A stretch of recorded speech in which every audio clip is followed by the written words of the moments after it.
आज हमने डिस्कस करने हैं जनरल एनेस्थेटिक्स। सही हो गया। अब यहाँ पर दो चीजें समझने वाली हैं। सबसे पहले तो ये होती है कि एनेस्थीसिया क्या होता है बेसिकली, और उसके बाद हमने ये समझना है कि जनरल एनेस्थीसिया क्या होता है। फिर जो ड्रग्स जनरल एनेस्थीसिया करवाएंगे वो जनरल एनेस्थेटिक्स होंगे, फिर हम उन पर आएंगे। सबसे पहले तो ये समझना है कि एनेस्थीसिया क्या होता है। अब एनेस्थीसिया में देखो आप, दो वर्ड हैं, एक एन पहला और एक एस्थीसिया। एन का मतलब होता है नो, और aesthesia means sensation. So a condition in which a person feels no sensation, कि वो कंडीशन जिसमें बंदे को कोई सेंसेशन ही नहीं फील हो रही, that is known as anaesthesia. सही हो गया। एक और टर्म है जो इसके साथ कंफ्यूज हो सकती है, वो है एनाल्जीसिया। उसमें भी दो वर्ड हैं, an means no and algesia means pain. Analgesia means no pain, anaesthesia means no sensation. अगर तमाम तरह की सेंसेशन नहीं फील हो रही तो ये एनेस्थीसिया की कंडीशन है। अगर सिर्फ पेन नहीं फील हो रहा तो ये एनाल्जीसिया की कंडीशन है। अगर ये दो टर्म्स क्लियर हो गई तो अब हम आते हैं जनरल एनेस्थीसिया पे। सर, जनरल एनेस्थीसिया एक ऐसी कंडीशन है जिसके अंदर पांच चीजें पाई जाती हैं। यानी जब पांच चीजें इकट्ठी हो जाएं तो इस कंडीशन को हम कहते हैं जनरल एनेस्थीसिया। पहली क्या है? एनाल्जीसिया, यानी पेन फील ना हो रहा हो। पहली बात क्या है कि पेन ना फील हो, एनाल्जीसिया। दूसरा ये है एमनीसिया, मेमोरी लॉस। तीसरा है स्केलेटल मसल रिलैक्सेशन। ठीक है। चौथा है अनकॉन्शियसनेस, और पांचवा है लॉस ऑफ रिफ्लेक्सेस। ये पहली लाइन के अंदर ही इस चैप्टर के अंदर दिए हुए हैं कि जब पांच चीजें आ जाएं, क्या कौन कौन सी? एनाल्जीसिया यानी पेन ना फील हो, एमनीसिया मेमोरी खत्म, मेमोरी लॉस। ठीक है। देन हमारे पास क्या है? Skeletal muscle relaxation, unconsciousness and loss of reflexes. ये जब पांच चीजें इकट्ठी हो जाएं तो इस स्टेट को हम कहते हैं जनरल एनेस्थीसिया। और जो ड्रग्स आज हम डिस्कस करने लगे हैं जनरल एनेस्थेटिक्स, वो इन्हीं पांच कंडीशंस को करवाती हैं। ठीक है। तो इसलिए हम उनको कहते हैं दे आर जनरल एनेस्थेटिक्स। तो अब जो जनरल एनेस्थेटिक्स होती हैं इनको हम दो ग्रुप्स के अंदर डिवाइड करते हैं on the basis of their route of administration. एक ग्रुप है इनहेल्ड जनरल एनेस्थेटिक्स का, दूसरा है इंट्रावीनस का। सही हो गया कि इनहेल्ड के थ्रू हम कौन कौन सी देते हैं, इनहेलेशन के थ्रू। फिर आगे वो फर्दर डिवाइडेड है गैस के अंदर, लाइक नाइट्रिक ऑक्साइड, और वोलेटाइल लिक्विड्स होते हैं, ये हम देते हैं इनहेलेशन के थ्रू। देन है हमारे पास इंट्रावीनस, इसमें बारबिचुरेट्स आ जाते हैं, बेंजोडायजेपिन्स आ जाती हैं, डिसोशिएटिव जनरल एनेस्थेटिक्स आ जाती हैं, ओपियोइड्स आ जाते हैं, और मिसलेनियस आ जाती हैं। ये क्लासिफिकेशन उनकी याद करनी है, बल्कि आगे वो हो ही जाएगी जब हम आगे चलेंगे। तो अब सर हम आते हैं स्टेजेस ऑफ जनरल एनेस्थीसिया। जो हमारी एनेस्थीसिया होती है उसकी डिफरेंट स्टेजेस होती हैं। अब सवाल ये पैदा होता है कि क्या मतलब स्टेजेस से, कि अब जो न्यूली रिसेंटली जो नई एनेस्थेटिक्स यूज हो रही हैं वो इतनी रैपिडली एक्टिंग होती हैं कि वो फौरन ही जैसे हम देते हैं तो बंदा डीप एनेस्थीसिया के अंदर चला जाता है। लेकिन जो पुरानी एनेस्थेटिक्स थी ओल्डर, तो उनकी इतनी रैपिड नहीं थी, तो उनके अंदर डिफरेंट स्टेजेस आती थी। और ये स्टेज डिपेंड करती है डोज पे और ड्यूरेशन पे, कि कितनी देर तक के लिए आप वो पर्सन जो है उसको मेडिसिन इंजेक्ट करते रहे हो, या कितनी अमाउंट में इंजेक्ट किया। फॉर एग्जांपल अगर आपने थोड़े अमाउंट में इंजेक्ट किया है तो हो सकता है कि स्टेज 1 हो, उससे ज्यादा अमाउंट में इंजेक्ट की स्टेज 2 आ जाए, फिर उससे ज्यादा इंजेक्ट की तो स्टेज 3 हो जाए, उससे ज्यादा इंजेक्ट की स्टेज 4 हो जाए। या डोज आपने सेम रखी है लेकिन सिमिलर थोड़ी डोज ही काफी अरसे के लिए आप उसे इंजेक्ट करते रहे फॉर अ लॉन्ग ड्यूरेशन, तो वो फिर भी ये स्टेजेस आगे बढ़ सकती हैं। सही हो गया। तो ये चार स्टेजेस हैं जनरल एनेस्थीसिया की। तो अब सबसे पहली स्टेज क्या है? सबसे पहली स्टेज है, इसको हम कहते हैं एनाल्जीसिया। स्टेज 1 इज नोन एज एनाल्जीसिया, के जब हम कम डोजेज में अमाउंट दे रहे हैं जनरल एनेस्थेटिक्स की, तो सबसे पहले होगा एनाल्जीसिया, यानी पेन नहीं होगा। इसके साथ साथ जो है वो एमनीसिया भी हो सकता है, एमनीसिया भी हो सकता है इसके साथ साथ, और इम्पेयरमेंट ऑफ कॉन्शियसनेस। बंदा अनकॉन्शियस नहीं होगा, लेकिन उसकी कॉन्शियसनेस जो है वो बिल्कुल परफेक्ट भी नहीं रहेगी, वो इम्पेयर हो जाएगी। ये है पहली स्टेज। इसमें एनाल्जीसिया होता है, एमनीसिया होता है, एंड इम्पेयरमेंट ऑफ कॉन्शियसनेस। सही हो गया। देन है स्टेज 2। स्टेज 2 को हम कहते हैं डिसइनहिबिशन। ये डिसइनहिबिशन का कंसेप्ट आपको मैंने पहले भी बताया था जब हम सेडेटिव हिप्नोटिक्स पढ़ रहे थे, कि inhibition of inhibitory neurons in the central nervous system. अब देखें कि मैंने आपको बताया था कि कोई भी गाड़ी होती है, एक एक्सेलरेटर होता है, एक ब्रेक होती है। अगर आप ब्रेक खत्म कर दें तो क्या होगा, गाड़ी की स्पीड ज्यादा हो जाएगी, क्योंकि आप कंट्रोल करना भी चाहेंगे तो कंट्रोल नहीं होगी। ठीक है, तो एक चेक एंड बैलेंस रखता है दोनों के दरमियान में। अगर एक्सेलरेटर और ब्रेक जो है वो एक दूसरे की एक्टिविटी को चेक एंड बैलेंस करते हैं। अब सर सीएनएस के अंदर हमारे एक्साइटेटरी न्यूरॉन्स भी प्रेजेंट हैं, इनहिबिटरी न्यूरॉन्स भी प्रेजेंट हैं। तो जब कभी हम एक्साइटेटरी न्यूरॉन्स को इनहिबिट करते हैं तो इनहिबिशन हो जाती है। जब हम इनहिबिटरी न्यूरॉन्स को इनहिबिट कर देंगे तो उससे एक्साइटेशन होगी। सो इनहिबिटरी न्यूरॉन्स को इनहिबिट करने के प्रोसेस को डिसइनहिबिशन कहते हैं। सो अगर हमने डोज बढ़ा दी और सेकेंड स्टेज पर उसको ले आए तो इस स्टेज को हम कहते हैं डिसइनहिबिशन। डिसइनहिबिशन में क्या होगा कि जो सेंट्रल नर्वस सिस्टम के अंदर इनहिबिटरी न्यूरॉन्स प्रेजेंट हैं वो खुद इनहिबिट हो जाएंगे। इसके नतीजे में सीएनएस के अंदर एक्साइटेशन बढ़ेगी, तो एक्साइटेड स्टेट में होगा, डेलीरियस होगा, देन रिफ्लेक्सेस जो हैं वो इनहेंस्ड हो जाएंगे और इरेगुलर रेस्पिरेशन होगी। ये है हमारे पास स्टेज 2 डिसइनहिबिशन, जिसमें एक्साइटेड होता है, डेलीरियस होता है, रिफ्लेक्सेस इनहेंस्ड होते हैं और रेस्पिरेशन इरेगुलर होती है। स्टेज 3 है, इसको हम कहते हैं सर्जिकल एनेस्थीसिया। सर्जिकल एनेस्थीसिया में वो सारे चीजें जो हैं वो हमारे पास मौजूद होती हैं जो पीछे हमने जनरल एनेस्थीसिया की डेफिनेशन में पढ़ी। पेशेंट अनकॉन्शियस होता है, no pain, amnesia, no reflexes, skeletal muscle relaxation, जो रेस्पिरेशन होती है वो रेगुलर होती है और ब्लड प्रेशर मेंटेन रखते हैं। अब जो हमारे पास सर्जन होते हैं वो सर्जरी करते हैं, वो इस स्टेज पर एक्ट करते हैं। ये स्टेज 3 पे वो काम कर रहे होते हैं जब कोई भी सर्जरी हो रही होती है। अगर एक तो माइनर सी सर्जरीज होती है उनके लिए लोकल एनेस्थीसिया यूज कर लेते हैं, लेकिन जिनके लिए हम जनरल एनेस्थीसिया की तरफ जाना पड़े, वो सर्जरीज जिनमें जनरल एनेस्थीसिया की तरफ जाना पड़े, तो वो किस स्टेज पर सर्जरी परफॉर्म करते हैं, स्टेज 3 पर। स्टेज 3 पे। उसके बाद अगर आपने मजीद डोज बढ़ाई तो ये टॉक्सिक हो जाएगी मेडलरी डिप्रेशन।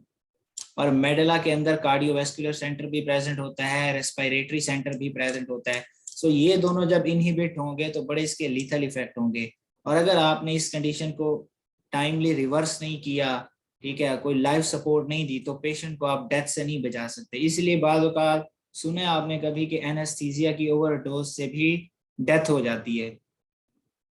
तो वो होता क्या है कि सर्जरी के लिए वो स्टेज 3 पे उनको लाना होता है पेशेंट को, लेकिन अगर आपने डोज ज्यादा कर दी तो वो स्टेज 4 पे चला जाएगा, मेडलरी डिप्रेशन होगी, जिससे cardiovascular depression and respiratory depression and the patient will die. तो ये उसकी 4 स्टेजेस हैं।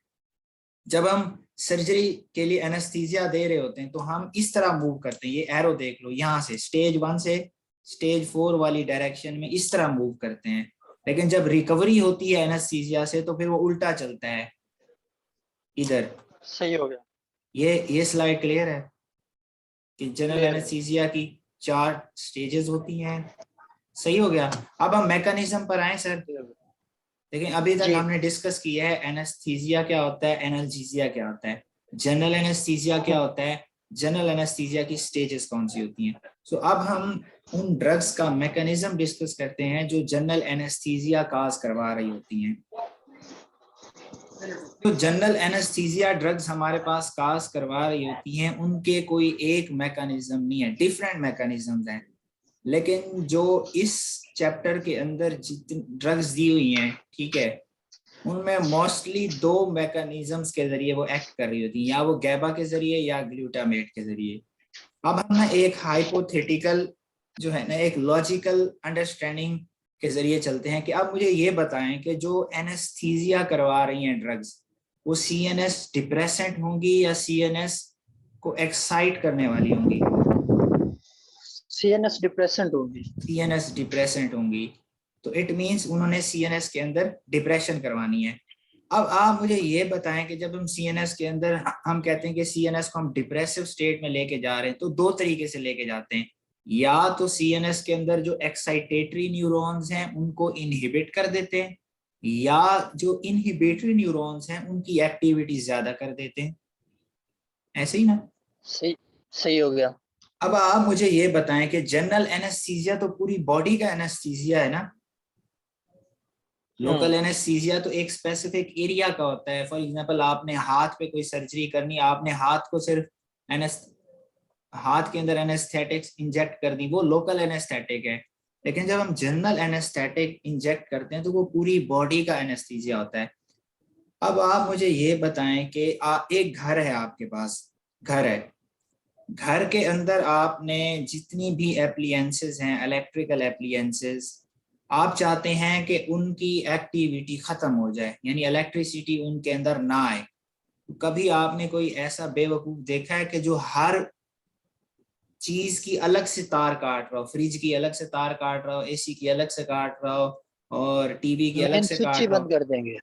तो ऐसा तो वो करते ही नहीं है।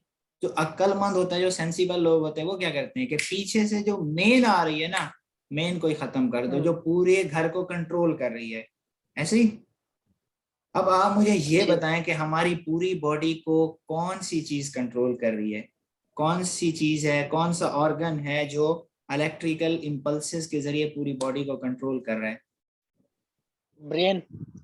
सीएनएस। तो इट मींस अगर आप जनरल एनेस्थीसिया प्रोड्यूस करना चाहते हैं किसी पेशेंट के अंदर, तो आपने जितनी ड्रग्स देनी है उनको एक्ट कहाँ करना चाहिए? सीएनएस के अंदर। सही हो गया, ये पहली बात है। और एनेस्थी ये पहली बात समझ आ गई कि सीएनएस के अंदर एक्ट करना चाहिए।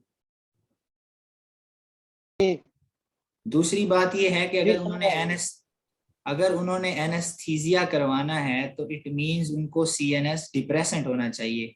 तो या तो वो एक्साइटेटरी न्यूरॉन्स की एक्टिविटी को कम करेंगी या इनहिबिटर न्यूरॉन्स की एक्टिविटी ज्यादा करेंगी। दो ही मैकेनिज्म है सीएनएस के अंदर जो है वो इनहिबिशन करवाने के। तो अब हम देख लेते हैं कि वो किस तरह कराती हैं।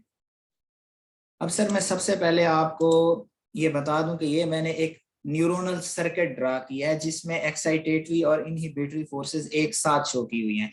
अब ये जो एक सर्कल सा मैंने बनाया, लेट्स सपोज ये एक न्यूरॉन है, ये न्यूरॉन है। अब इस न्यूरॉन पर एक्साइटेटरी फोर्सेस भी एक्ट कर रही हैं और इनहिबिटरी फोर्सेस भी एक्ट कर रही हैं।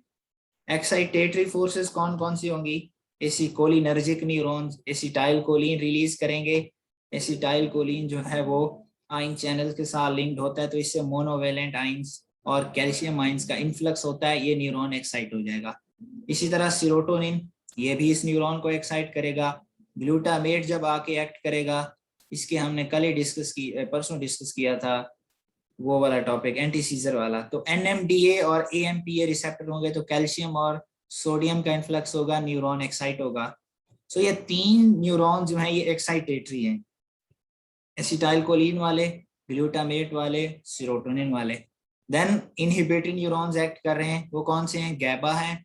और आगे गैबा जो है वो किसके साथ लिंक्ड होता है? गैबा ए रिसेप्टर्स पर जब ये एक्ट करता है तो क्लोराइड का इन्फ्लक्स होता है अंदर, हाइपर पोलराइजेशन होती है, ये न्यूरॉन इनहिबिट हो जाता है। इसी तरह ग्लाइसिन का न्यूरॉन है, ये ग्लाइसिन रिलीज करने वाले। ग्लाइसिन भी क्लोराइड चैनल के साथ लिंक्ड होता है। यहाँ मैंने शो नहीं किया तो मैं आपको ना शो करा देता हूँ कि ग्लाइसिन जो है वो भी क्लोराइड चैनल के साथ लिंक्ड होता है। अब सर इसके साथ साथ इस न्यूरॉन के अंदर पोटेशियम चैनल भी प्रेजेंट हैं। सो अब ये तो सारा एक सर्किट हो गया जिसमें एक्साइटेटरी फोर्सेस आपने देखनी काम कर रहा है, इनहिबिटरी फोर्सेस देखनी काम कर रही हैं। अब अगर आपने एनेस्थीसिया इंड्यूस कराना है तो आप ड्रग्स को भी रखो साइड पे। अब आप हाइपोथेटिकली सोचो कि क्या क्या करवाएं तो उससे एनेस्थीसिया हो सकता है, क्योंकि एनेस्थेटिक ड्रग्स के डिफरेंट मैकेनिज्म हैं और अभी तक क्लियरली अंडरस्टैंड नहीं कर सके कि कौन सा है, लेकिन डिफरेंट इसके मैकेनिज्म बताए जाते हैं।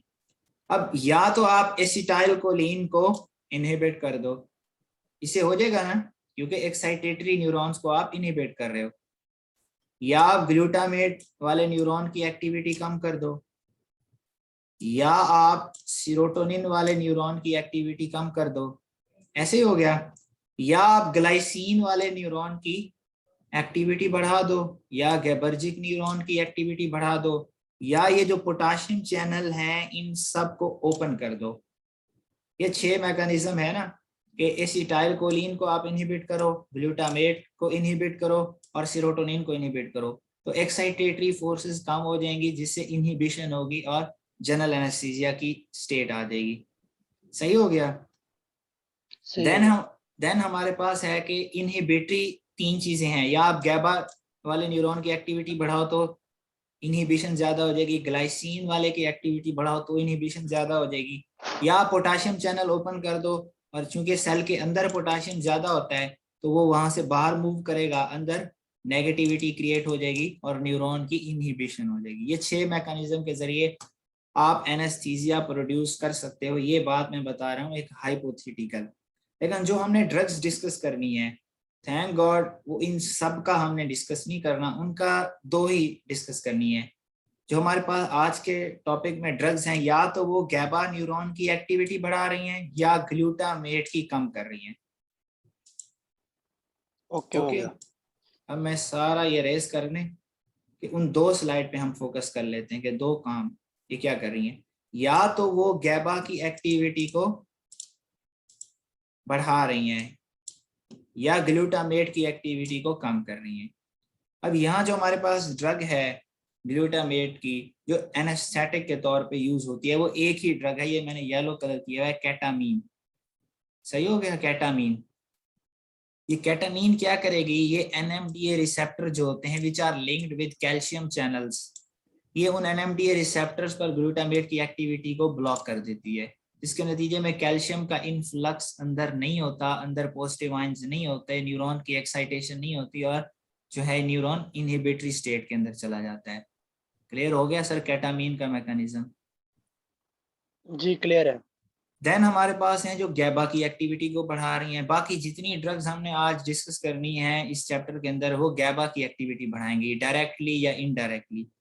इनहेल्ड, यानी अभी मैंने पीछे क्लासिफिकेशन की थी ना कि इनहेल्ड एनेस्थेटिक्स होते हैं, जनरल एनेस्थेटिक्स और इंट्रावीनस। इनहेल्ड जितने के जितने हैं सारे के सारे गैबा के जरिए एक्ट करते हैं।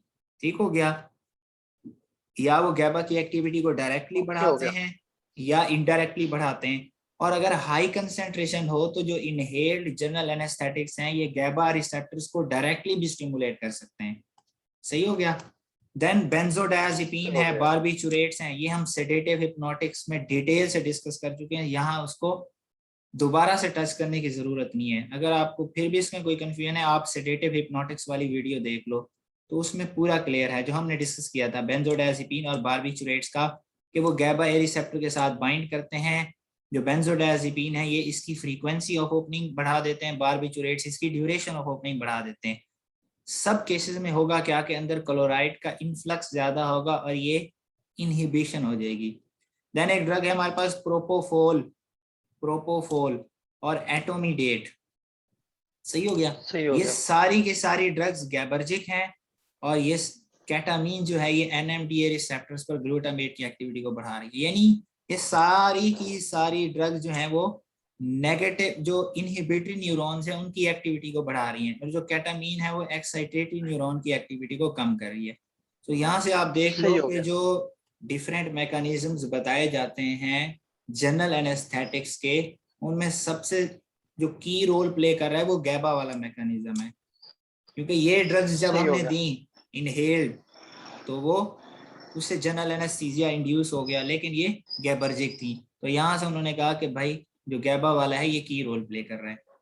सर ये ड्रग्स के सबके मैकेनिज्म क्लियर हो गए पूरे चैप्टर। बाकी इस चैप्टर के अंदर एक और ग्रुप है ड्रग्स का, ओपियोइड्स, लेकिन वो हम यहाँ नहीं डिस्कस करेंगे क्योंकि ओपियोइड का एक अलग से चैप्टर आने वाला है, वहां डिस्कस करेंगे। ओपियोइड्स का अलग से चैप्टर है तो वो वहां डिस्कस हो जाएगा। बेंजोडायाज़ेपिन और बारबिचुरेट्स के मैकेनिज्म ऑफ एक्शन जो भी आपको मैंने बता दिया और सेडेटिव हिप्नोटिक्स में भी डिस्कस कर चुके हैं। क्लिनिकल यूजेस एक तो ये सारे जनरल एनेस्थीसिया करवाएंगे, क्लिनिकल यूजेस तो बड़ा आसान है इनका सबका, ये सारे जनरल एनेस्थेटिक हैं, ये इनका क्लिनिकल यूज है। देन इसकी टॉक्सिसिटी साइड इफेक्ट जो है बेंजोडाइजेपिन बारबिटूरेट्स के, ये सेडेटिव हिप्नोटिक्स वाले चैप्टर में आ CNS गए, डिप्रेशन। तो ये सारे वहां पर आ गए, ये खत्म। अब पीछे जो हमारा डिस्कस करने वाला बचेगा वो है केटामीन, इनहेल्ड और प्रोपोफोल और एटोमीडेट, ये 4 तरह की ड्रग्स जो हैं अभी हमारी डिस्कस करने वाली बनेगी। क्लिनिकल यूज तो सबका हो गया ना कि जनरल एनेस्थेटिक है, बाकी मैकेनिज्म ऑफ एक्शन भी सबका क्लियर हो गया। टॉक्सिसिटी डिस्कस करनी है, फार्माकोलॉजिकल इफेक्ट्स डिस्कस करने हैं। ओके हो गया। अब हम आ जाते हैं अपनी बुक पर। ये स्टेजेस ऑफ एनेस्थीसिया दी हुई हैं, ये मैकेनिज्म में वो बात लिखी है। देन यहाँ से स्टार्ट करते हैं इनहेल्ड एनेस्थेटिक्स। अब इनहेल्ड एनेस्थेटिक्स में मैंने आपको बताया था कि एक गैस होती है और वोलेटाइल लिक्विड्स हैं। गैस में हमारे पास एक ही है, नाइट्रस ऑक्साइड, ये आपने याद रखनी है कि गैस के अंदर नाइट्रस ऑक्साइड है। देन हमारे पास हैं कुछ वोलेटाइल लिक्विड्स, ये एंड में एन वाले, हेलोथेन, डेसफ्लूरेन, एनफ्लूरेन, आइसोफ्लूरेन, सीवोफ्लूरेन एंड मिथॉक्सीफ्लूरेन। एक बार आप रिवाइज कर लें साथ साथ मेरे, हेलोथेन, डेसफ्लूरेन, एनफ्लूरेन, सीवोफ्लूरेन, आइसोफ्लूरेन एंड मिथॉक्सीफ्लूरेन। सही हो गया। ये आ गई, हमें पता चल गया कि इनहेल्ड के अंदर कौन कौन सी थी, गैस थी, नाइट्रस ऑक्साइड और वोलेटाइल जो हाइड्रोकार्बन है वो कौन से, halothane, desflurane, enflurane, isoflurane, sevoflurane and methoxyflurane. Mechanism of action इनका क्या होगा, इनहेल्ड है तो कौन से मैकेनिज्म ऑफ एक्शन क्या होगा, कि गैबा की एक्टिविटी को बढ़ाएंगे आइदर डायरेक्टली और इनडायरेक्टली, और हाई कंसंट्रेशन पे अगर आप चले जाएं तो ये डायरेक्टली स्टिमुलेट भी कर सकते हैं गैबा रिसेप्टर्स को। क्लियर हो गया। ये लिखा हुआ है, ये देखें इनहेल में पहला ये गैबा वाले में पहला पोर्शन क्या था, इनहेल्ड। अब हमें पता चल गया कि उसके अंदर है कौन कौन सी। अब ये सॉल्युबिलिटी वगैरह ये फार्माकोकाइनेटिक्स नहीं करनी, लेकिन 2 कंसेप्ट यहाँ हमने इंपॉर्टेंट है डिस्कस करने हैं। एक है minimum alveolar anaesthetic concentration. Minimum alveolar anaesthetic concentration क्या है, कि जो इनहेल्ड एनेस्थेटिक्स हैं, इनहेल्ड एनेस्थेटिक्स की वो कम से कम अमाउंट जिस पर 50% पर्सन जो हैं, 50% पेशेंट्स जो हैं वो पेनफुल स्टिमुलस को रिस्पॉन्ड करना छोड़ दें। सही हो गया। समझ आ गए कि मिनिमम एल्वियोलर इफेक्टिव कंसंट्रेशन क्या होती है, कि जो हमारे पास इनहेल्ड एनेस्थेटिक्स हैं उनकी वो अमाउंट जिस पर 50% पेशेंट जो हैं वो पेनफुल स्टिमुलस को रिस्पॉन्ड करना छोड़ दें, वो एनाल्जेसिक हो जाए 50%। अब ये सही होगा। इसको हम मैक भी कहते हैं शॉर्ट फॉर्म में, MAC मैक, ये लिखा हुआ है। अब इसका फायदा क्या है, ये जो बेसिकली होता है ना मैक, ये ड्रग्स की पोटेंसी को मेजर करने के लिए होता है। मिसाल के तौर पे अगर किसी का मैक कम है तो इसका मतलब क्या है, इसका मतलब ये है कि हाँ, इसका मतलब सर ये है कि 50% पेशेंट्स को स्टिमुलेट एनाल्जेसिक करने के लिए हमें ड्रग की ज्यादा अमाउंट चाहिए होगी या कम होगी। अगर मैक कम है, कम चाहिए होगी, कम चाहिए। इट मींस अगर कम अमाउंट में ड्रग जो है वो अपना टारगेट अचीव कर रही है तो वो ज्यादा पोटेंट होगी या कम पोटेंट होगी, ज्यादा पोटेंट है, ज्यादा पोटेंट होगी। सो अगर किसी का मैक ज्यादा है तो पोटेंसी कम है, अगर किसी का मैक कम है तो पोटेंसी ज्यादा है। अगर मैं यहाँ बात करूं कि अगर कोई ड्रग जो है वो लिपिड सॉल्युबल है, ठीक है, तो उसका मैक क्या होगा, अगर कोई ड्रग लिपिड सॉल्युबल है तो उसका मैक क्या होगा, ज्यादा होगा। Inhaled anaesthetic. देखें अगर कोई ड्रग, लॉजिकली सोचते हैं हम, अगर कोई ड्रग लिपिड सॉल्युबल है तो इस मींस उसकी एब्जॉर्प्शन ज्यादा होगी या कम होगी, ज्यादा होगी, ज्यादा होगी ना। तो लॉस ऑफ बायो अवेलेबिलिटी ज्यादा होगी कम होगी, ज्यादा होगी। तो लॉस ऑफ ड्रग ज्यादा होगा कम होगा, कम होगा, कम होगा ना। तो हमें जो अपना टारगेट है 50% वाला वो कम अमाउंट पे अचीव हो जाएगा या ज्यादा ड्रग पे अचीव होगा, कम अमाउंट पे। अगर कोई ड्रग कम अमाउंट पे अचीव हो रही है, ठीक है, तो इसका अब इट मींस कि वो पोटेंसी उसकी बढ़ जाएगी ना, हम्म, पोटेंसी बढ़ जाएगी। और अगर पोटेंसी बढ़ रही है तो इट मींस मैक क्या है, कम है। सो कम हो जाएगा। अगर कोई ड्रग लिपिड सॉल्यूबल है, हाईली लिपिड सॉल्यूबल है, तो उसका मैक कम होगा और उसकी पोटेंसी ज्यादा होगी। सही हो गया। और जब हम दो सही होगा। एनेस्थेटिक्स को एक साथ देते हैं तो इनका मैक जो है वो ऐड हो जाता है। फॉर एग्जांपल एक इनहेल्ड एनेस्थेटिक है, उसका मैक 0.5 है, दूसरे का भी 0.5 है, तो दोनों का ऐड होके 1 हो जाएगा। ये जो मैक वैल्यूज होती हैं ये एडिटिव होती हैं। ये मैक का कंसेप्ट क्लियर हो गया। जी क्लियर है। अब यहाँ पर ना ये एक डायग्राम दी हुई है, ये कंसेप्ट डिस्कस करना है, बाकी और नहीं है जरूरत करने की। वो ये लिख रहा है कि वाई, अब यहाँ पे पकड़ लो, why induction of anaesthesia is slower with more soluble anaesthetic gases and faster with less soluble anaesthetic gases. Okay हो गया।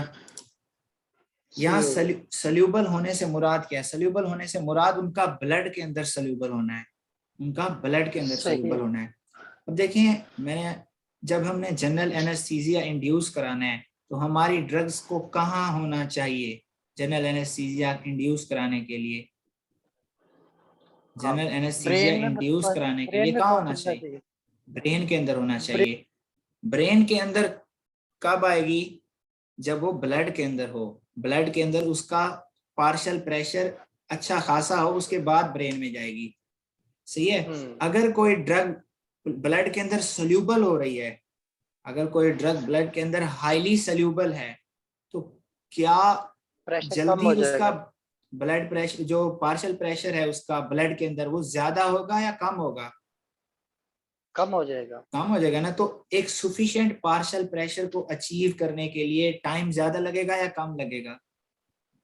ज्यादा लगेगा। ज्यादा लगेगा। तो जब तक सफिशिएंट पार्शियल प्रेशर किसी गैस का अचीव होगा नहीं, तब तक ब्रेन के अंदर वो नहीं जाएगी और जनरल एनेस्थीसिया इंड्यूस नहीं होगा। सो अगर कोई हमारे पास ऐसी ड्रग है जो हाईली सोल्यूबल है, तो वो सोल्यूबल होती जाएगी, तो उसका पार्शियल प्रेशर डिवेल्प होने में टाइम लगेगा। इसीलिए जो हमारे पास उसका ऑनसेट ऑफ एनेस्थीसिया होगा वो स्लो होगा, लेट होगा। और अगर कोई ड्रग्स जो है वो पुअरली सोल्यूबल है, तो वो थोड़ी सी सोल्यूबल होगी, फिर उसका पार्शियल प्रेशर बढ़ने लग जाएगा, तो वो जल्दी पार्शियल प्रेशर उसका अचीव हो जाएगा, तो उसका ऑनसेट ऑफ एनेस्थीसिया जल्दी होगा। यही बात वो कह रहे हैं। अब आप दोबारा पढ़ें, why induction of anaesthesia is slower with more soluble, यानी मोर सोल्यूबल होगी तो स्लोअर होगा, क्योंकि पार्शियल प्रेशर डिवेल्प होने में टाइम लगेगा, एंड फास्टर विद जी। Less soluble one. ये क्वेश्चन उसने पूछ रहा है। अब ये उसने ना एक डायग्राम से बताया कि ये हमारे पास एयरवे का खाना है, ये एल्वियोलाई है, ये ब्लड है और ये ब्रेन है। ठीक हो गया। सही होगा। अब ये है सर उसका पार्शियल प्रेशर डिवेल्प करने वाला, ये जो बीच में मॉलिक्यूल दिए हुए हैं। अब जो हेलोथेन है, हेलोथेन जो है ये हमारे पास क्या होगी? ये हाईली सोल्यूबल होगी। अब आप सही देख लो, होगा। फॉर अ गिवन कंसेंट्रेशन और partial pressure of two anaesthetic gases in the inspired air, यानी जो हमने इंस्पायर की है एयर, उसके अंदर कंसेंट्रेशन भी दोनों की अगर इक्वल है और पार्शियल प्रेशर भी इक्वल है, तो कौन सी ड्रग जो है वो पहले एनेस्थीसिया करवाएगी? देखना आप, जो इट विल सॉल्युबल नहीं टेक है। It will take much longer with halothane, यानी हेलोथीन को ज्यादा देर लगेगी नाइट्रस ऑक्साइड के मुकाबले में, क्योंकि हेलोथीन ज्यादा सोल्यूबल है और सॉल्युबल। नाइट्रस ऑक्साइड कम सोल्यूबल है। तो जब वो कम सोल्यूबल है नाइट्रस ऑक्साइड, तो उसका पार्शियल प्रेशर जल्दी अचीव हो जाएगा और वो उसका जल्दी हो जाएगा induction. For the blood partial pressure to rise to the same partial pressure as in alveoli, because the concentration in the brain can rise no faster than the concentration in the blood, the onset of anesthesia will be much slower with halothane than with nitrous oxide. Clear हो गई sir ये बात? जी clear है। ये दो concept clear हो गया, Mac वाला और ये वाला। हाँ। अब ना हम आ जाते हैं कि इनहेल्ड एनेस्थेटिक्स हमने ले ली, उसके फार्माकोलॉजिकल इफेक्ट्स क्या आते हैं। क्लिनिकल यूज तो हमें पता है कि वो जनरल एनेस्थीसिया है, ड्रग्स भी देख ली कौन कौन सी हैं। अब जो हर ड्रग होगी ना उसका मैकेनिज्म ऑफ एक्शन तो हम पहले देख चुके हैं, उसका नाम देखते जाएंगे, क्लिनिकल यूज भी पता है। सिर्फ आप दो चीजें देखते जाएंगे, फार्माकोलॉजिकल इफेक्ट क्या आ रहे हैं उनके और उनका टॉक्सिसिटी क्या है। अब देखें कि मैंने कहा था ना कि ये जनरल एनेस्थीसिया करवाते हैं, तो जनरल एनेस्थीसिया के लिए वो 5 शर्तें थी, कौन कौन सी? Analgesia, then amnesia, unconsciousness, skeletal muscle relaxation और लॉस ऑफ रिफ्लेक्सेस। अब ये जो है, ये पांचों चीजें, ये इनको सीएनएस का कोई एक पार्ट कंट्रोल कर रहा है या डिफरेंट पार्ट कंट्रोल करें? जो हमारी कॉन्शियसनेस मेंटेन है और जो हमारी मेमोरी है, क्या ये दोनों एक ही पार्ट का फंक्शन है या डिफरेंट स्ट्रक्चर्स का फंक्शन है? डिफरेंट स्ट्रक्चर्स का फंक्शन है ना। तो अब हम देख लेते हैं कि उन स्ट्रक्चर्स पे वन बाय वन इनके इफेक्ट क्या होंगे। लेट्स सपोज मैं ये यहाँ ड्रा करता हूँ CNS, here is our mid brain, pons, medulla and spinal cord and cerebellum. सही हो गया। ये हमारा क्या है? Prefrontal cortex. मैं यहाँ पे मिड ब्रेन के जस्ट अबव एक स्ट्रक्चर होता है, उसको हम क्या नाम देते हैं? वो थैलमस। थैलेमस। थैलेमस के अंदर ही आपको पता है एक न्यूक्लियस होता है, इंट्रालेमिनर न्यूक्लियस, यहाँ पे इस लेवल पे। सही हो गया। और वो इंट्रालेमिनर न्यूक्लियस क्या कर रहे होते हैं? यहाँ पे होती है हमारे पास रेटिकुलर फॉर्मेशन ब्रेन स्टेम के अंदर, कॉन्शियसनेस को मेंटेन कर रहे। अब सर ये रेटिकुलर फॉर्मेशन से फाइबर जाते हैं उन इंट्रालेमिनर न्यूक्लियस तक, और फिर इंट्रालेमिनर न्यूक्लियस से सारे CNS के अंदर, पूरे सेरिब्रल कॉर्टेक्स के अंदर जाते हैं और कॉन्शियसनेस मेंटेन करते हैं। ऐसा ही, क्योंकि cerebral cortex is the seat of consciousness. अगर सेरिब्रल कॉर्टेक्स नहीं है तो कॉन्शियसनेस नहीं है। कॉन्शियसनेस जो है वो सेरिब्रल कॉर्टेक्स का फंक्शन है। तो रेटिकुलर फॉर्मेशन से इंट्रालेमिनर न्यूक्लियस के अंदर जो कि थैलेमस के अंदर होते हैं, और वहां से फिर जो है हमारे पास ये CNS के अंदर जाते हैं, कॉन्शियसनेस मेंटेन करते। जब थैलेमस के अंदर, अभी हमने कहा ना कि ये सारी क्या करवा रही हैं, ये इनहिबिशन करवा रही है ना, इनहिबिटरी एक्टिविटी बढ़ा रही है, CNS को डिप्रेस करे। जब थैलेमस के अंदर हो जाएगी इनहिबिटरी एक्टिविटी, और ये जो रेटिकुलर एक्टिवेटिंग सिस्टम है इसके अंदर भी इनहिबिशन ज्यादा हो जाएगी, तो फिर क्या कॉन्शियसनेस मेंटेन होगी? नहीं होगी। तो कॉन्शियसनेस पता चल गया कि किस अनकॉन्शियसनेस कैसे होती है जी। Reticular formation, reticular activating system और थैलेमस के अंदर इनहिबिटरी एक्टिविटी ज्यादा होने से। क्लियर हो गई? सही हो। अब हम दूसरी चीज आ जाते हैं कि एमनीजिया कैसे होता है, यानी मेमोरी लॉस। अब वो स्ट्रक्चर कौन कौन से हैं जो हमारी मेमोरी को कंट्रोल करे? लेट्स सपोज ये रफ सा बना लें क्योंकि नीचे अभी कंसर्न नहीं है। यहाँ पे लेट्स सपोज ये है हमारा एमिगडाला, ये है हमारा हिपोकैम्पस, और ये है प्री फ्रंटल कॉर्टेक्स। ये 3 स्ट्रक्चर जो हैं, प्री फ्रंटल कॉर्टेक्स, ये हो गया हिपोकैम्पस, ये हो गया एमिगडाला। सही है। इनका काम होता है मेमोरी। सही हो गया।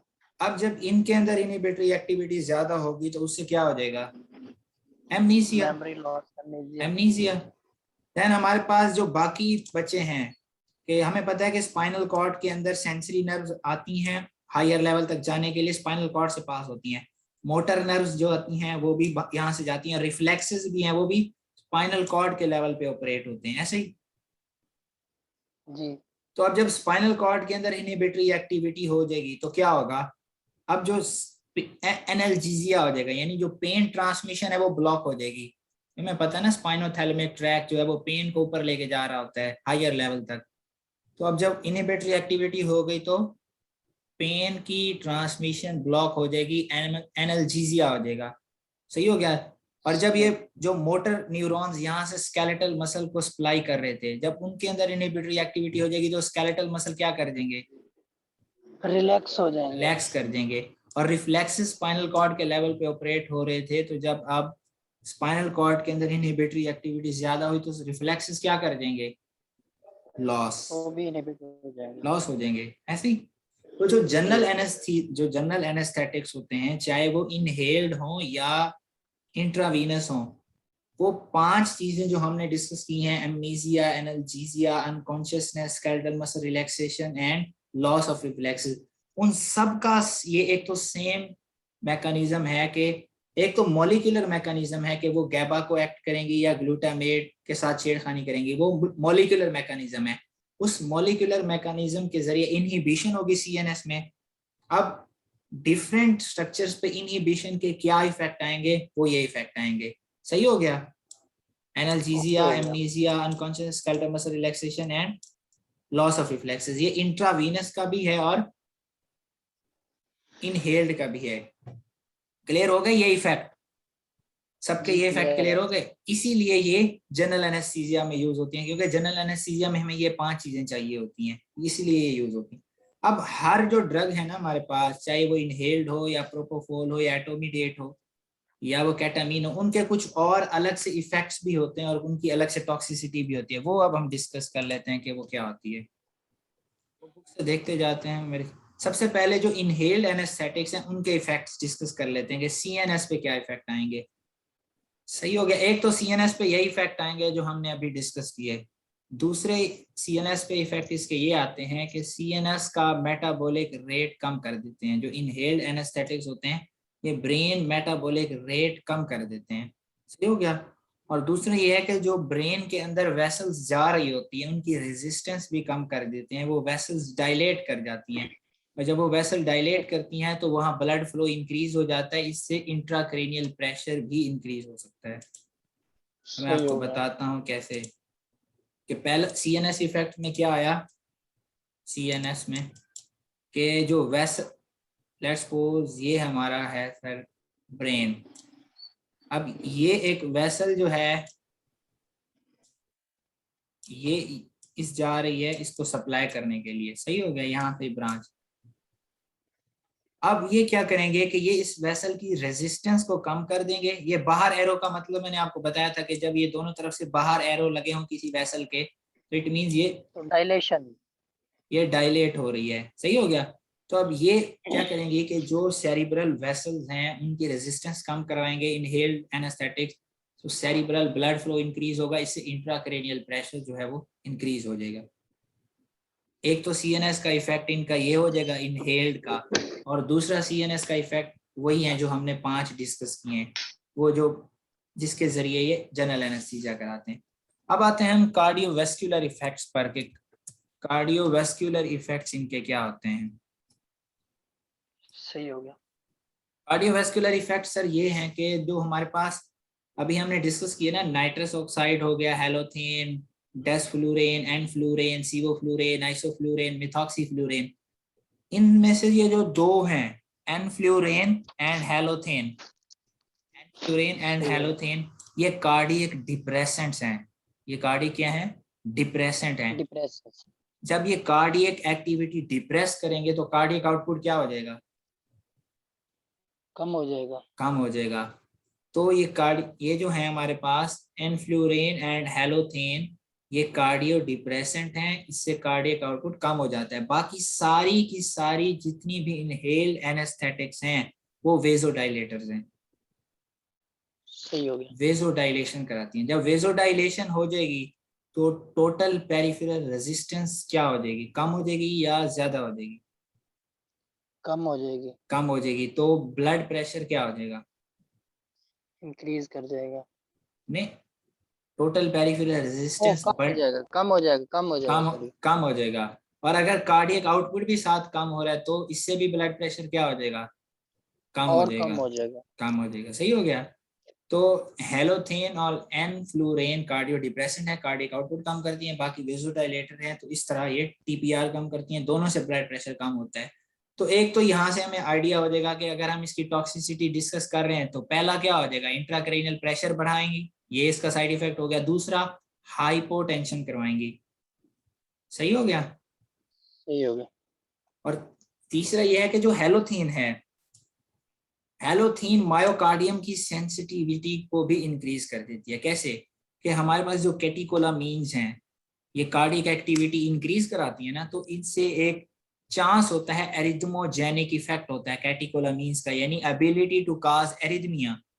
ये जो कैटेकोलामीन्स का एरिथमोजेनिक इफेक्ट होता है उसके लिए हेलोथेन जो है वो मायोकार्डियम की सेंसिटिविटी को बढ़ा देगी। यानी अब पहले जो हाई लेवल ऑफ कैटेकोलामीन्स जाके एरिथमोजेनिक इफेक्ट प्रोड्यूस कर रही थी, अब वो कम डोज पर भी एरिथमोजेनिक इफेक्ट जो है वो जनरेट कर सकती हैं, सेंसिटिविटी को बढ़ा देंगी। तो halothane and to a lesser degree isoflurane may sensitize the myocardium to the arrhythmogenic effects of catecholamine। सही हो गया। CNS इफेक्ट क्या है? मेटाबॉलिक रेट कम किया, वेसल की रेजिस्टेंस कम की, ब्लड फ्लो ज्यादा हुआ तो इंट्राक्रैनियल प्रेशर इंक्रीज हो गया। दूसरा ये है कि एनफ्लूरेन एंड हेलोथेन कार्डियो डिप्रेसेंट है, बाकी वेसोडाइलेटर हैं, दोनों से ब्लड प्रेशर कम हुआ। हेलोथेन ने मायोकार्डियम को सेंसिटाइज भी कर दिया। देन है रेस्पिरेटरी इफेक्ट्स।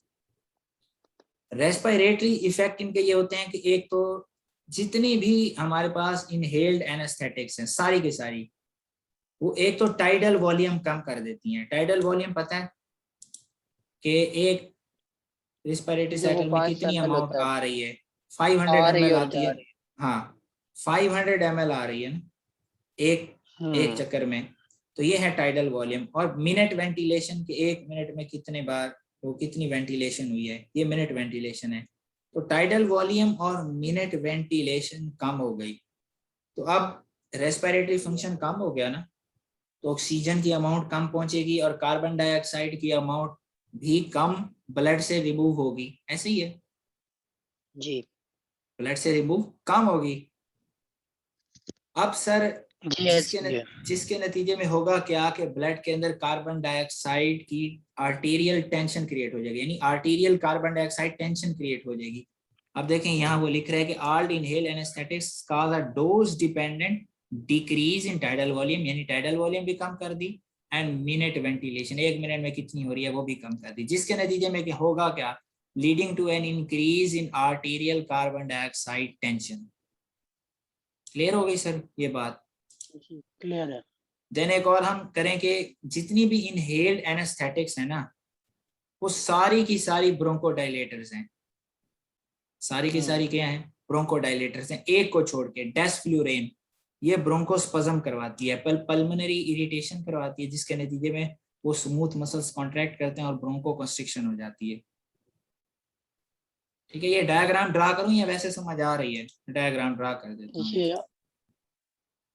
ये देखें कि ये हमारे एयरवेज हैं, सही हो गया। ये हमारे आगे लंग हैं, ब्रोंकियोल्स हैं।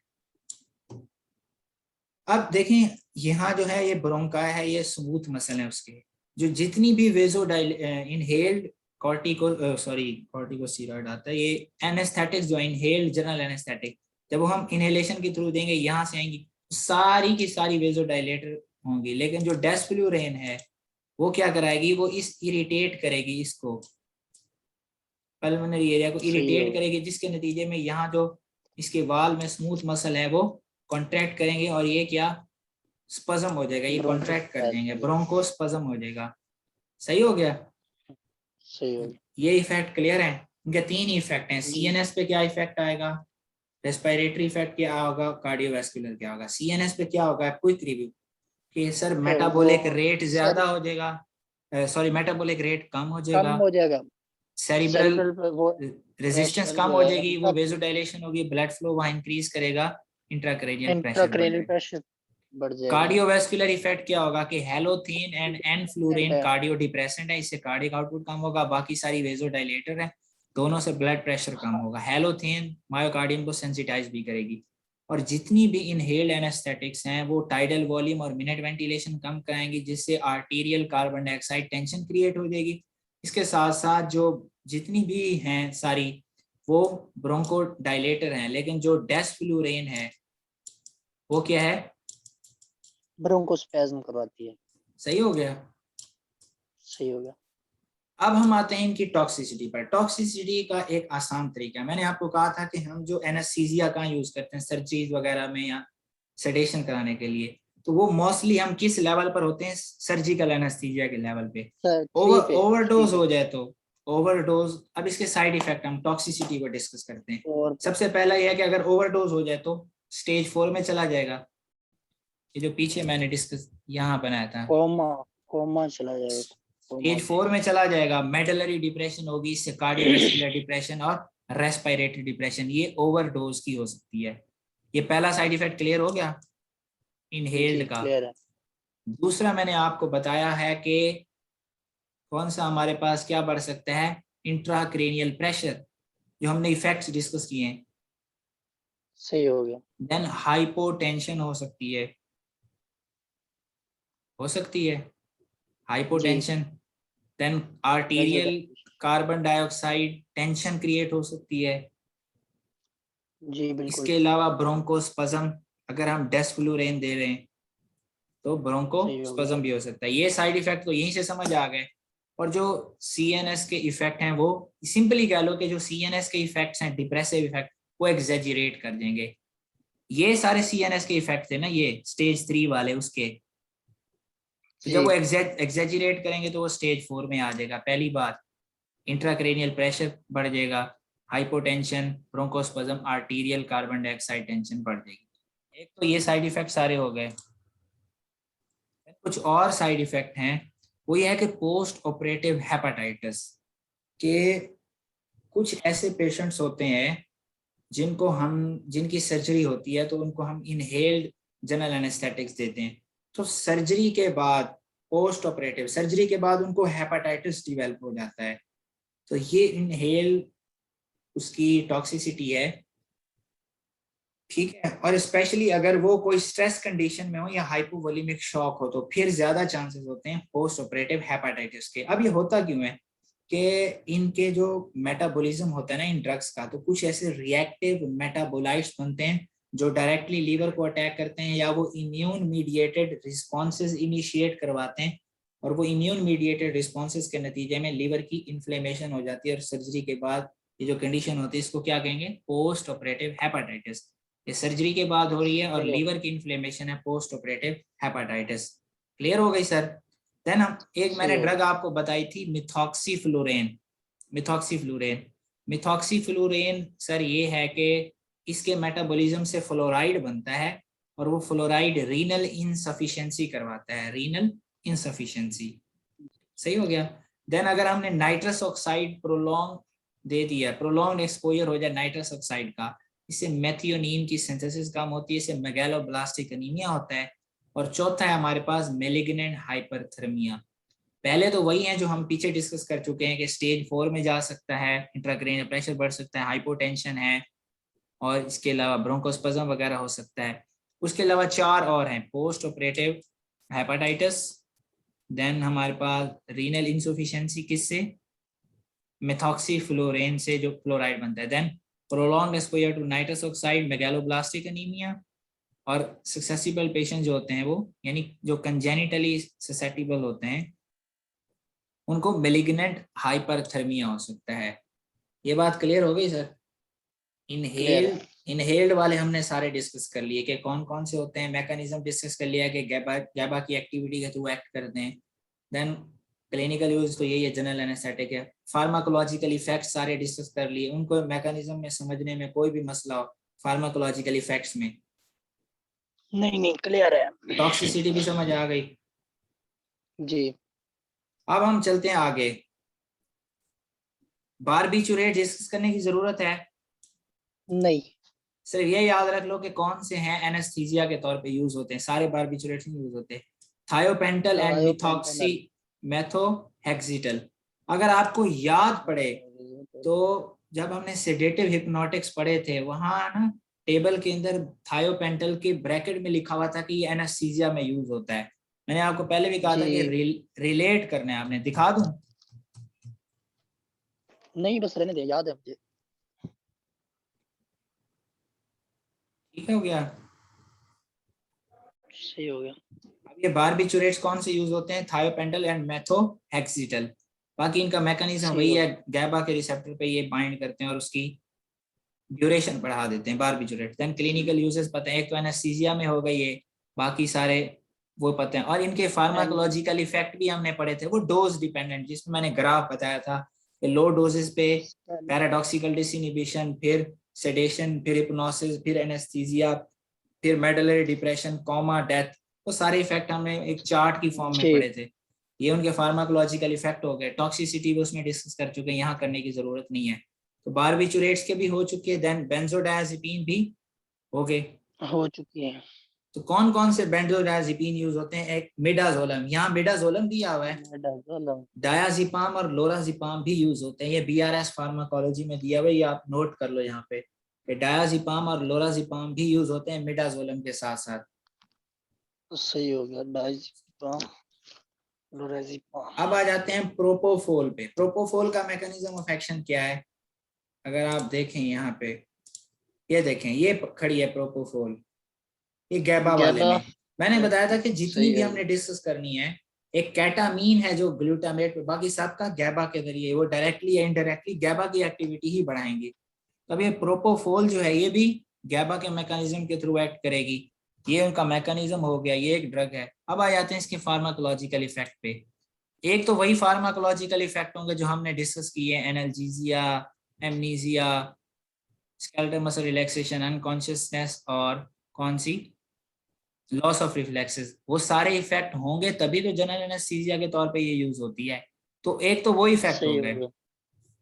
देन जो प्रोपोफोल है ये मार्क वेजोडाइलेशन करवाती है, ठीक है। जब ये मार्क वेजोडाइलेशन करवाएगी तो इससे हमारे पास ब्लड प्रेशर को क्या हो जाएगा, टोटल पेरिफेरल रेजिस्टेंस कम हो जाएगी। तो ब्लड प्रेशर पे क्या इफेक्ट पड़ेगा? ब्लड प्रेशर भी कम होगा, ब्लड प्रेशर भी कम होगा। सही हो गया। तो इसके साइड इफेक्ट क्या होंगे? एक तो वही है कि एक्सेसिव सीएनएस डिप्रेशन हो सकती है, स्टेज 4 में जा सकता है, मेडलरी डिप्रेशन, कार्डियोवास्कुलर और respiratory depression. Then severe hypotension हो सकती है जी। तो टेबल में पीछे इसका क्या दिया हुआ है देख लें, वहां से भी आपको मैं दिखा देता हूँ। ये हमारे पास आ गया टेबल में, ये है सर प्रोपोफोल।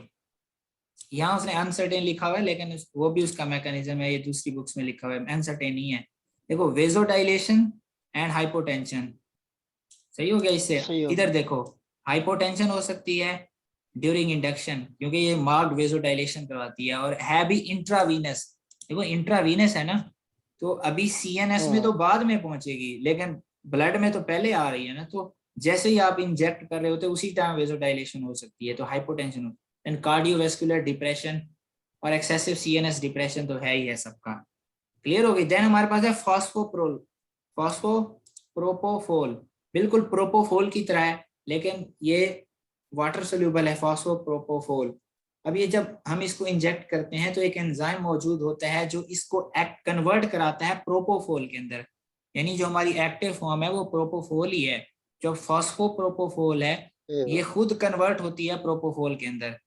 तो अब आप मुझे ये बताओ कि ऑनसेट ऑफ एक्शन किसका रैपिड होगा, प्रोपोफोल का या फॉस्फोप्रोपोफोल का? प्रोपोफोल का, क्योंकि फॉस्फोप्रोपोफोल को पहले कन्वर्ट होना पड़ेगा प्रोपोफोल के अंदर। ये क्लियर हो गई सर? जी क्लियर है। तो प्रोपोफोल भी क्लियर हो गई, बेंजोडायज़ेपिन हो गई, बारबिचुरेट्स। अब आ जाते हैं हम केटामीन पे। सही हो गया। केटामीन का मैकेनिज्म ऑफ एक्शन क्या है? वो ब्लॉकर से ये देखें, एनएमडीए रिसेप्टर्स पर ग्लूटामेट की एक्टिविटी ब्लॉक कर रही है, जिसकी वजह से कैल्शियम इनफ्लक्स नहीं होगा और हमारे पास एज अ रिजल्ट एक्साइटेशन जो है वो नहीं होगी और इनहिबिटरी स्टेट में चला जाएगा। This was the mechanism. अब ये उसका यही लिखा हुआ है, and inhibits NMDA glutamate transmission. Clear हो गई, ये इसका मैकेनिज्म हो गया। देन अब इसके इफेक्ट क्या होंगे? क्लिनिकल यूज तो वही है, जनरल एनेस्थीसिया। अब इफेक्ट और टॉक्सिसिटी डिस्कस करते जाएंगे, खत्म, हमारा चैप्टर खत्म होने लगा है। इफेक्ट सर इसके यही होंगे कि ये करवाता है डिसोशिएटिव एनेस्थीसिया, ये करवाता है डिसोशिएटिव एनेस्थीसिया। ये देखें, इसीलिए डिसोशिएटिव एनेस्थेटिक्स अगर पूछे ना कोई एग्जाम के अंदर कि which of the following is dissociative anaesthetic और ड्रग्स के नाम दिए, तो हमने केटामीन चूज करनी है, क्योंकि ये डिसोशिएटिव एनेस्थीसिया करवाता है। डिसोशिएटिव एनेस्थीसिया का मतलब ये है कि पेशेंट जो है वो अनकॉन्शियस नहीं होता, वो कॉन्शियस ही रहता है, लेकिन एनाल्जेसिक होता है, एमनीजिया हुआ होता है उसको, और कैटाटोनिया हुआ होता है। एनाल्जीसिया का मतलब उसको पेन नहीं होता, amnesia means forgetfulness, and catatonia means के वो मसल अपने मूव नहीं कर सकेगा, इमोबिलिटी। इमोबिलिटी, ऐसे पड़ा होगा वो अपने मसल मूव नहीं कर सकेगा, उसको पेन नहीं फील होगा, और वो एमनीजिया हुआ होगा उसको, लेकिन वो होगा कॉन्शियस, अनकॉन्शियसनेस नहीं करवाएगा। तो इस तरह के एनेस्थीसिया को हम कहते हैं डिसोशिएटिव एनेस्थीसिया। जो हमारे पास केटामीन ड्रग है ये क्या करवाएगी? Dissociative anaesthesia. डिसोसिएटिव सही हो गया। ओके इसके हो गया। अलावा और इसके इफेक्ट क्या होंगे कि ये कार्डियोवैस्कुलर स्टिमुलेंट है, ठीक हो गया, और इससे इंट्राक्रेनियल प्रेशर बढ़ सकता है। The drug is a cardiovascular stimulant and this action में lead to an increase in intracranial pressure. तो ब्लड फ्लो उधर, जब बाकी कार्डियोवैस्कुलर सारे स्टिमुलेंट है डिप्रेसिव है। तो ब्लड उधर ज्यादा जाएगा तो इंट्राक्रेनियल प्रेशर इंक्रीज हो सकता है। और देन इसके हमारे पास इमरजेंस रिएक्शंस भी होते हैं। ये अब उसकी टॉक्सिसिटी पे आ गए। अब मैं यहाँ पे क्लियर कर दूं कि हम कब टॉक्सिसिटी पे आए हैं, कि अगर उसके फार्माकोलॉजिकल इफेक्ट पूछे तो हमने कहना है डिसोशिएटिव एनेस्थीसिया करवाता है और कार्डियोवैस्कुलर स्टिमुलेंट है। सही हो गया। टॉक्सिसिटी में सही हो गया। इंट्राक्रेनियल प्रेशर का बढ़ना पहला उसका टॉक्सिक इफेक्ट है, कि इंट्राक्रेनियल प्रेशर बढ़ जाता है इससे, क्योंकि ये कार्डियोवैस्कुलर स्टिमुलेंट है। दूसरा ये है कि जब आपने केटामीन दिया किसी को, एनेस्थीसिया उसको इंड्यूस करा दिया, जब वो एनेस्थीसिया से रिकवर कर रहा होगा, जब एनेस्थीसिया से वो रिकवर कर रहा होगा तो होगा क्या, उसको इमरजेंस रिएक्शंस होंगे। इमरजेंस रिएक्शन ये होता है कि एनेस्थीसिया से रिकवरी के दौरान उसको हेलुसिनेशन होंगी, एक्साइटेशन होगी, डिसोरिएंटेशन होगी, ये होंगे इमरजेंस रिएक्शन। अब ये देखो, emergence reactions including disorientation, excitation and hallucinations which occur during recovery from ketamine anesthesia can be reduced by preoperative use of benzodiazepine। ये तो उसने बताया कि हम बेंजोडायजेपिन यूज करके उसको रिड्यूस कर सकते हैं, लेकिन होते हैं। अब ये ड्रग जो है बड़ी टिपिकल है, एक तो इसका मैकेनिज्म बाकी पूरे चैप्टर से अलग है। सही हो गया। देन इसके इफेक्ट्स बड़े टिपिकल हैं कि डिसोशिएटिव डिसोशिएटिव एनेस्थीसिया करवाते हैं, कार्डियोवैस्कुलर स्टिमुलेंट है, ये हमें पता है। सही हो गया, ये अलग इफेक्ट हैं, बाकी कोई अभी तक कार्डियोवैस्कुलर स्टिमुलेंट नहीं आई। ठीक है, तो बेंजोडायजेपिन पढ़ी हैं या बारबिचुरेट्स पढ़े हैं, प्रोपोफोल पढ़े हैं, और हमारे पास जो इनहेल्ड है उनमें कोई कार्डियोवैस्कुलर स्टिमुलेंट नहीं थी। सही हो गया, ये कार्डियोवैस्कुलर स्टिमुलेंट है। टॉक्सिक इफेक्ट क्या हो गया कि इंट्राक्रेनियल प्रेशर बढ़ जाएगा और इमरजेंस रिएक्शन होंगे, हेलुसिनेशन, डिसोरिएंटेशन और एक्साइटेशन रिकवरी के दौरान। क्लियर हो गई सर केटामीन। सही हो गया। देन ओपियॉइड्स हैं, ये मैंने आपको बताया कि ओपियॉइड्स का अलग से चैप्टर है, वहां डिस्कस करेंगे ये, लेकिन इतना याद रखना है कि ओपियॉइड्स भी जनरल एनेस्थेटिक्स हैं। देन हमारे पास है एटोमीडेट। एटोमीडेट का मैकेनिज्म ऑफ एक्शन क्या है? गैबा। गैबा, क्योंकि एक केटामीन थी जिसका ग्लूटामेट वाला था, बाकी जितनी भी आ रही हैं वो एटोमीडेट भी उसी में है। गैबा या डायरेक्टली या इनडायरेक्टली गैबा की एक्टिविटी को बढ़ाती है। अब ये जो है ना, ये पेन को, ये एनाल्जेसिया नहीं कराती, एनेस्थेटिक तो है लेकिन उसका जो एनाल्जेसिया वाला पोर्शन है, ठीक है, वो ये नहीं करा सकती। फिर भाई इसको यूज क्यों करते हैं? इसको यूज इसलिए करते हैं कि सर इसके कार्डियोवैस्कुलर सिस्टम पे और रेस्पिरेटरी इफेक्ट्स बड़े कम हैं, जो बाकी हम पीछे डिस्कस कर चुके हैं, उनके कार्डियोवैस्कुलर और रेस्पिरेटरी इफेक्ट थे। एटोमीडेट के कार्डियोवैस्कुलर और रेस्पिरेटरी इफेक्ट जो हैं वो कम होते हैं, इसलिए इसको एनेस्थीसिया के तौर पे यूज करते हैं। एनाल्जेसिया ये नहीं करा सकती, ये इसका साइड इफेक्ट है, इससे एनाल्जेसिया नहीं हो सकता, लेकिन एनाल्जेसिया के लिए पेशेंट फिर, अनकॉन्शियस होगा, हाँ हाँ उसको पेन भी हो रही होगी। हाँ, एनाल्जेसिया नहीं करा सकती है, अगर मतलब सर्जरी। तो ये अकेली नहीं सही हो यूज गया। करेंगे ना, अकेली नहीं यूज करेंगे। इसका जो ये यूज होता है, ये एनाल्जेसिया नहीं करा सकती। ये देखो, the drug is not analgesic, ठीक है, and its primary advantage is in anaesthesia for patients with limited cardiac और रेस्पिरेटरी रिजर्व। यानी वो पहले से ही कार्डियोवैस्कुलर या रेस्पिरेटरी फंक्शन उनके कम चल रहे हैं, ऊपर से हमने ये दे दी तो इसके इफेक्ट जो हैं फिर कम होते हैं, इसलिए ये दे सकते हैं। ठीक हो गया। लेकिन एनाल्जेसिया के लिए अगर जरूरत पड़े तो हम कोई और यूज करेंगे ना साथ। एक कंसेप्ट होता है balanced anaesthesia. Balanced anaesthesia, balanced anaesthesia ये होता है कि एनेस्थेटिक ड्रग्स होती हैं उनको हम कंबाइन करके देते हैं, कि डिफरेंट मिक्सचर ऑफ ड्रग्स से जो एनेस्थीसिया होता है उसको बैलेंस्ड एनेस्थीसिया कहते हैं। ठीक हो गया। अब ये याद रखना है कि एटोमीडेट जो है ये एनाल्जेसिक नहीं है, ये इसका एक यूनिक फीचर है, एनाल्जेसिक नहीं है। कार्डियोवैस्कुलर रेस्पिरेटरी इफेक्ट्स कम होते हैं इसलिए एनेस्थीसिया में यूज होती है। टॉक्सिसिटी क्या हो गई इसकी, कि ये जहां पर इंजेक्शन लगा है वहां पेन हो सकता है, मायोक्लोनस, नोजिया, वोमिटिंग, और प्रोलॉन्ग एडमिनिस्ट्रेशन करें तो एड्रीनल सप्रेशन हो सकती है। और एनाल्जेसिया ना करवाना एक खुद साइड इफेक्ट है, एनाल्जेसिया नहीं हो सकता इसका। दूसरा एड्रीनल सप्रेशन हो सकती है अगर टॉक्सिक ज्यादा अरसे के लिए एडमिनिस्टर करके रखें। देन हमारे पास नोजिया, वोमिटिंग है और pen at the site of injection. सही हो गया। अब लास्ट ड्रग है, ये बिल्कुल उनसे हट के है, ये एंड में दी हुई है, ये बिग कैटजन के अंदर, ये उसके अंदर, हाँ बिग कैटजन के अंदर दी हुई थी, लेकिन इसके बारे में थोड़ी सी डिटेल ही मिली है, बाकी BRS फार्माकोलॉजी में के अंदर भी ये नहीं दी हुई। डेक्समेडिटोमिडीन, मेडिटोमिडीन, डेक्समेडिटोमिडीन। अब ये सर सेंट्रली एक्ट, जो सेंट्रली अल्फा 2 रिसेप्टर्स होते हैं उनको स्टिमुलेट करती है। इतना याद कर लेना है कि ये डेक्समेडिटोमिडीन जो है ये centrally present alpha 2 adrenergic receptor होते हैं उनको स्टिमुलेट करती है। सही हो गया।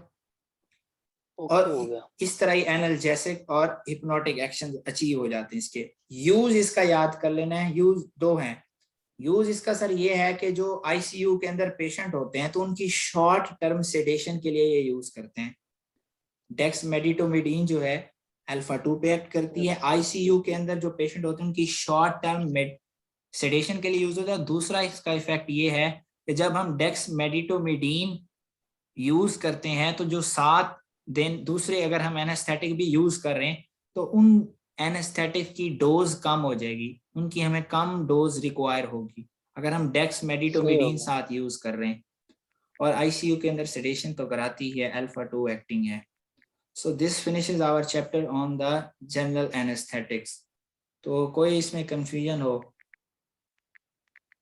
पेज की मैं पिक आपको भेज देता हूँ, वो जो है मैकेनिज्म और स्टेजेस वाला। ओके हो गया। ओके हो गया।